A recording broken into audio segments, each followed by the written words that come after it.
I want to start today by taking you back to a very specific place and time. We're in Germany, in the region of Baden, and the year is 1895. Okay. It's a time of massive industrial expansion, smokestacks rising, railways connecting the entire continent.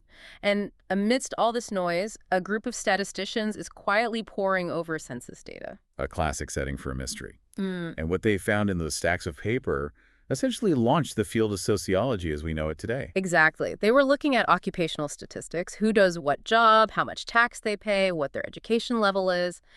And they noticed this persistent, undeniable anomaly, a pattern that just wouldn't go away no matter how they sliced the numbers. Right. They're looking at the movers and shakers, the captains of industry, the business leaders, the owners of capital, and even the highest skilled laborers, the people technically trained to run the complex machinery of this new industrial age. And here was the kicker.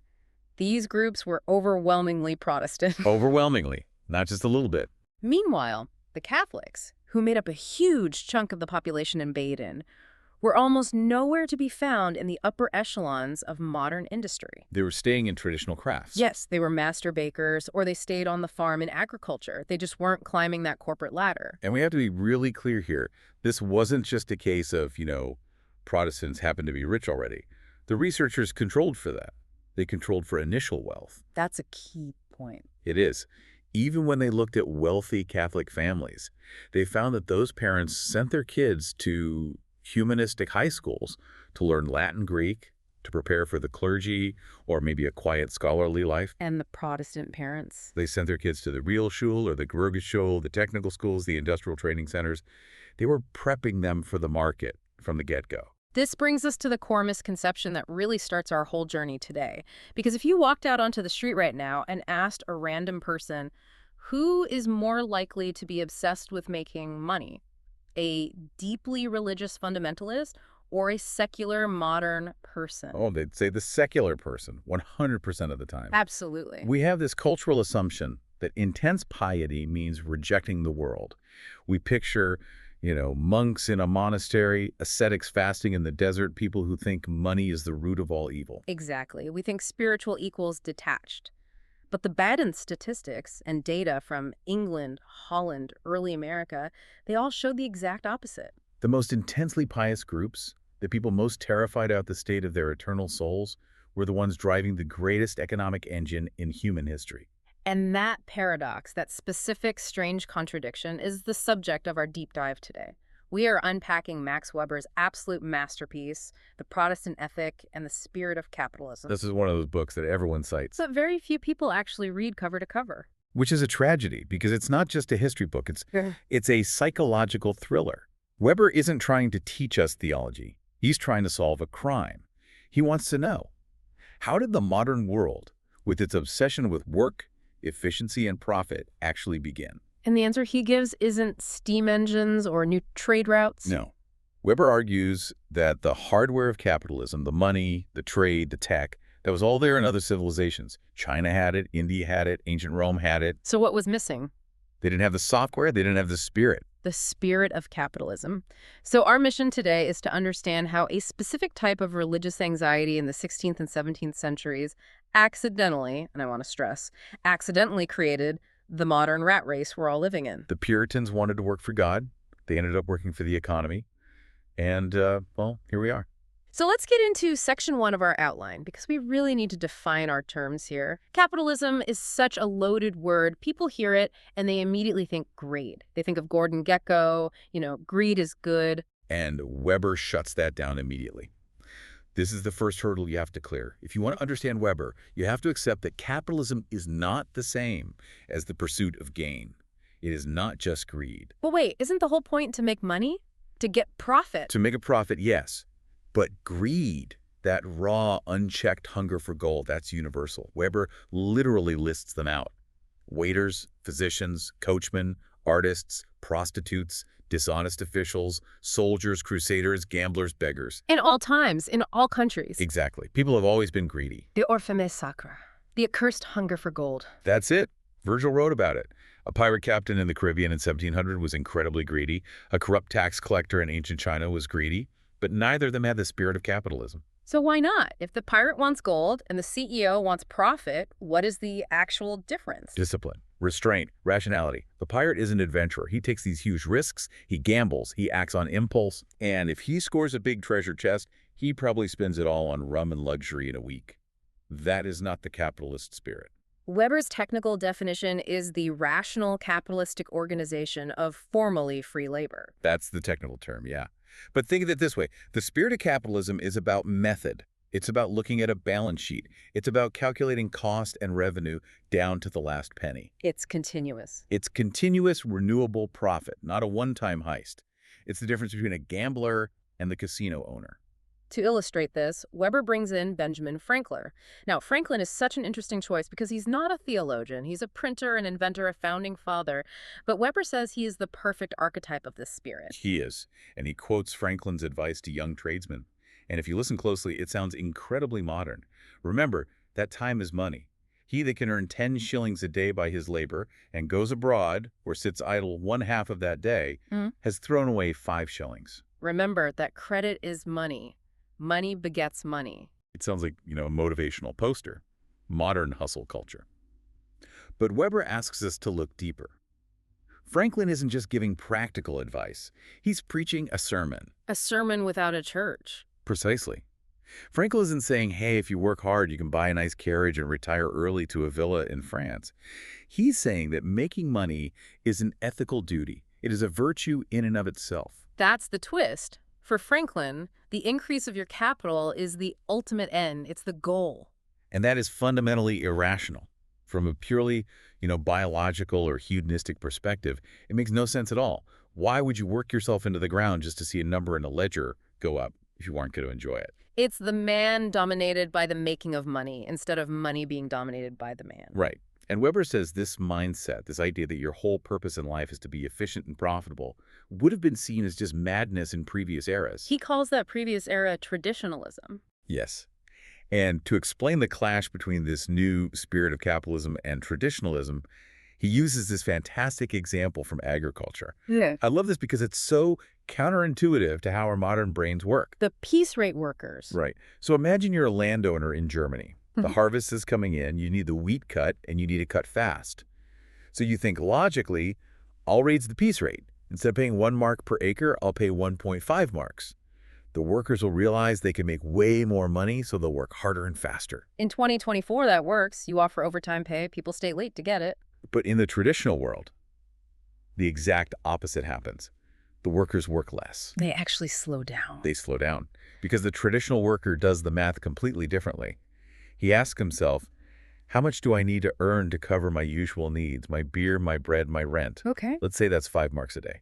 If you raise the rate so he can earn those 5 marks in 4 hours instead of 8, he doesn't think, great, now I can make 10 marks. He thinks, great, I can go home at noon. He works to live. He doesn't live to work. Exactly. He has no desire to accumulate wealth for wealth's sake. Yeah. He just wants to live as he has always lived, as his father lived, as his grandfather lived. And Weber says this was the default state of humanity for thousands of years. So here's the mystery. How did we break that? How did we get from, I just want enough to get by, to, I must optimize every second of my day to maximize my output? You can't just pay people more to get that shift. It's not about incentives. You have to fundamentally rewire their psychology. You need a total education in a whole new way of being human. And Weber's argument is that this education, this rewiring, didn't come from the market. No, it came from the pulpit. Which brings us to section 2, the religious roots. And we have to start with a little linguistics lesson here. The German word Beruf. Beruf. It's a fascinating, crucial word. It translates to calling or vocation. Now, in the Middle Ages, under the whole Catholic system who had a calling, basically the spiritual elite, the monks, the nuns, the priests. If you really wanted to serve God, you left the world behind. You went into the desert or the monastery. You engaged in what Weber calls otherworldly asceticism. You were trying to surpass the demands of ordinary life to be closer to God. That's right. So the shoemaker, the farmer, the housewife, they were kind of second-class citizens in the spiritual hierarchy. Their work was just necessary. At best, it was a biological necessity to keep the species going. It wasn't holy. But then comes the Reformation. Then comes Martin Luther. And Luther translates the Bible into German. And he does something absolutely radical with this word Beruf. He applies it to worldly activity. Hmm. For the first time, this idea is introduced that fulfilling your duty in your worldly station, whether you're a magistrate or a milkmaid, that is the highest form of moral activity you can perform. So suddenly, the monastery isn't the high ground anymore. Luther actually goes further. He argues that the monastic life is selfish. It's an evasion of your worldly duties. He says the true way to serve God is to love and serve your neighbor. And how do you serve your neighbor? By doing your job well. By baking good bread? By shoeing the horse correctly? Your work becomes an act of brotherly love. That seems like the smoking gun right there. Work is holy. Case closed, right? Not quite. And this is a key distinction for Weber. Luther opens the door, but he doesn't walk through it. Weber points out that Luther was still very, very traditional. In what way? He believed in the God-given status. If you were born a peasant, God put you there. You should stay there, do your job faithfully, and not try to climb above your station. So Luther gives us work as a moral duty, but he doesn't give us work as a ladder for accumulation. Exactly. Luther hated upstarts. He hated the early capitalists of his time. For the real engine of the capitalist spirit, that restless, driving, anxious need to do more, we have to look at the darker, more intense wing of the Reformation.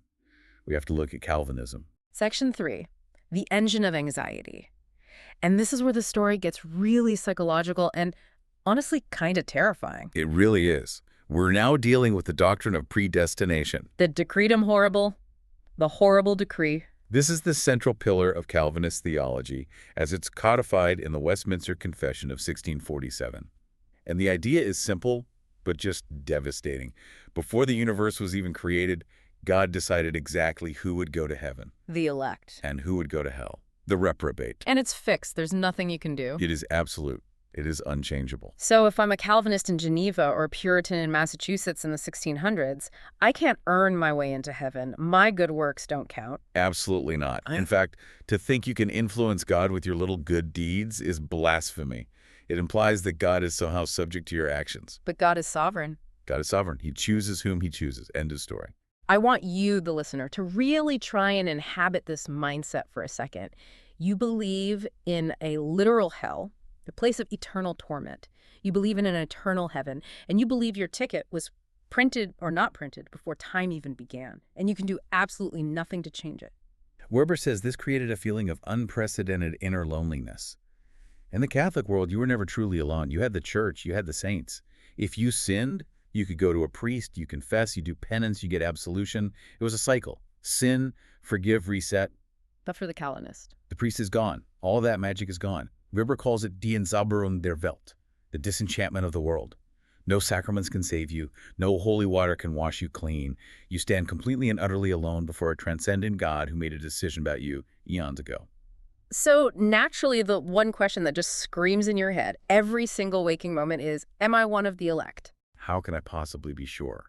It must have been an unbearable agony. Now, Calvin himself, who was a very stern, rigorous intellectual, basically said, stop asking. Just trust in Christ. To even doubt is to let the devil in. That's easy for Calvin to say. But for the average shopkeeper or farmer, It wasn't enough. It wasn't a sustainable psychology for the masses. They needed reassurance. They needed a sign. And this is where the theology pivoted in a way that literally changed history. The pastors who were dealing with these terrified congregations began to teach two things. okay, what were they? First, they taught that it is your absolute duty to consider yourself chosen. You must act as if you are one of the elect. To have doubts is a sign of insufficient faith, which itself is a sign of damnation. So you have to sort of fake it till you make it, spiritually speaking. A forced self-confidence. And second, and this is the absolute key, they taught that intense worldly activity is the best possible means to disperse that religious doubt. Work is the cure for anxiety. Precisely. But not just any work, successful work. You see, the logic kind of went like this. If you are one of God's elect, then the Holy Spirit is working through you. Okay. And God is a God of order, not chaos. God is a God of fruitfulness, not barrenness. So if your life is disorderly, if you're lazy, if you're unsuccessful, that looks an awful lot like God isn't with you. But if I'm disciplined, if my business is growing, if I'm punctual and efficient in my calling, Then that is a sign of proof of your election. The Calvinists brought back good works, but with a completely new function. It's not a way to buy salvation like in the Catholic system. It's a way to prove you already have it. It's like checking your spiritual temperature. Yes, exactly. So imagine the psychological pressure. Every moment of laziness isn't just a wasted moment. It's a terrifying symptom that you might be doomed to eternal hellfire. And every success, every bit of profit is a soothing balm on that anxiety that says, you are okay, God is with you. That is a powerful motivator. I mean, fear is an incredibly powerful motivator. It's the most powerful motivator there is. It transformed work from a mere burden into a sacred calling. It made rational labor into a kind of spiritual sacrament. Let's move to section 4, because Weber is careful to emphasize that this wasn't just one flavor of Protestantism. It morphed and evolved into different sects, and each one added its own ingredient to this new capitalist cocktail. Right. He groups them all under the umbrella of ascetic Protestantism. So you have the Calvinists, but you also had the Pietists, the Methodists, and then the Baptist sects, like the Quakers and the Mennonites. Let's talk about the Quakers and the Baptists for a second.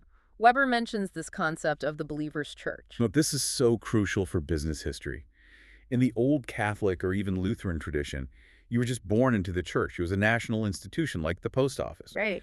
But the sects, the Baptists, the Quakers, they were voluntary communities. You had to prove you were reborn to get in. You had to be vetted by the community. So it was an exclusive club. It was. And if you got kicked out for bad morals or dishonesty, you were socially dead.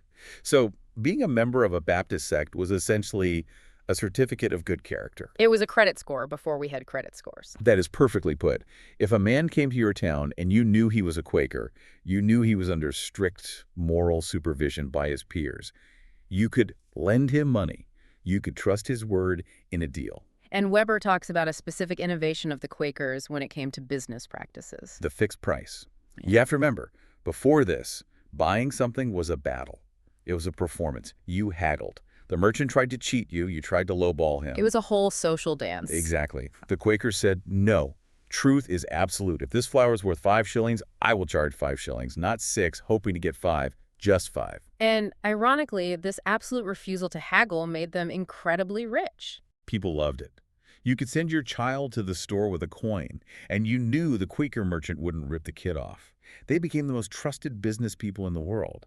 Their honesty, which was driven by a deep religious fear of lying to God, became a massive commercial asset. And then you have the Methodists and the Pietists. They really emphasized the methodical aspect of life.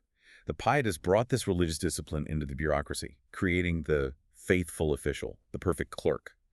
The Methodist movement brought it to the working class, this idea of an emotional conversion followed by a lifelong rational struggle for perfection. That word rational keeps coming up again and again. It's the absolute key. Weber argues that the Reformation, in this form, meant the rationalization of the conduct of life. Instead of living hand-to-mouth, morally speaking, sinning one day, confessing the next amount of, you lived by a system. You managed your soul like a business. You did. You kept a diary of your sins. You tracked your time. Your entire life became a unified, supervised project aimed at proving your salvation. Which brings us to section 5. We have the psychological drive to work. We have the methodical approach. But we're missing one really big piece of the capitalist puzzle: capital itself.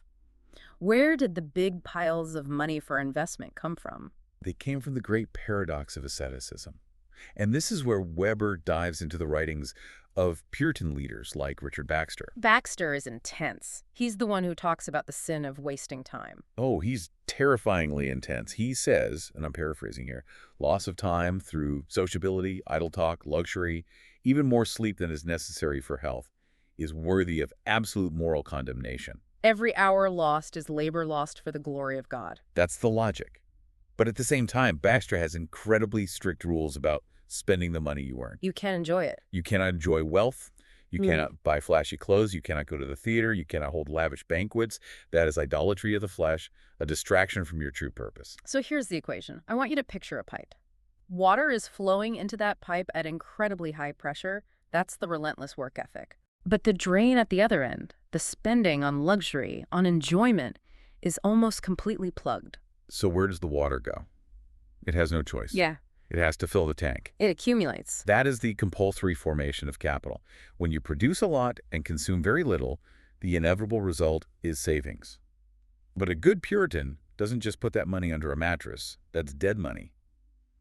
The parable of the talents in the Bible says you must make your capital grow for God. So they have to reinvest it. They reinvest. They buy better tools. They expand the factory. They invest in new ventures. And this creates this incredible spiral. More production leads to more profit, which leads to more reinvestment, which leads to more production. And that, Weber argues, is the birth of the modern economic order. It is. It's fascinating because the religious leaders were explicitly warned against this. The pastors knew it was a dangerous path. John Wesley, the founder of Methodism, he saw it coming, didn't he? He saw it perfectly. He wrote, "I fear wherever riches have increased, the essence of religion has decreased in the same proportion." He saw the trap. What was the charge? He said, religion must necessarily produce both industry and frugality, and these cannot but produce riches. But as riches increase, so will pride, anger, and love of the world. So the daughter, which is capitalism, eventually devours the mother, Protestantism. That is the deep tragedy at the heart of Weber's book, and it leads us directly to the finale, Section 6, the Iron Cage. This is where we leave the 17th century behind, and we have to look at ourselves in the mirror. Weber argues that over time, the religious roots of this system withered and died. The Great Awakening faded. The intense existential fear of hell for most people evaporated, but the behavior patterns remained. The training wheels fell off, but we all just kept pedaling. Exactly. We kept the work ethic, but we lost the why. The Puritan wanted to work in a calling to serve God and prove his salvation. We moderns are forced to do so. Weber writes that the modern economic order has become a tremendous cosmos into which we are all born. And it determines our lives with what he calls irresistible force. If you want to survive in the modern economy, you have to be efficient. You have to be specialized. You have to be competitive. It doesn't matter if you're religious or not anymore. The system itself selects for those traits. And this is where that famous phrase comes in, Stahlhartsgehäuse, which is often translated as the iron cage, but a more literal translation is a shell as hard as steel. I want you to think of it like a mechanized suit of armor that we are all locked inside. It shapes how we move, how we think, how we value ourselves and each other. And the ghost in the machine. The ghost of dead religious beliefs, that's what he says. We still feel guilty when we aren't being productive, but we don't know why. We still treat our careers as callings, even if we just think we're trying to self-actualize. We've secularized the theology without even realizing it. Weber gets very dark at the end of the book. He looks at this civilization we've built, so wealthy, so technological, so efficient, and he isn't impressed at all. No, he calls us specialists without spirit, sensualists without heart.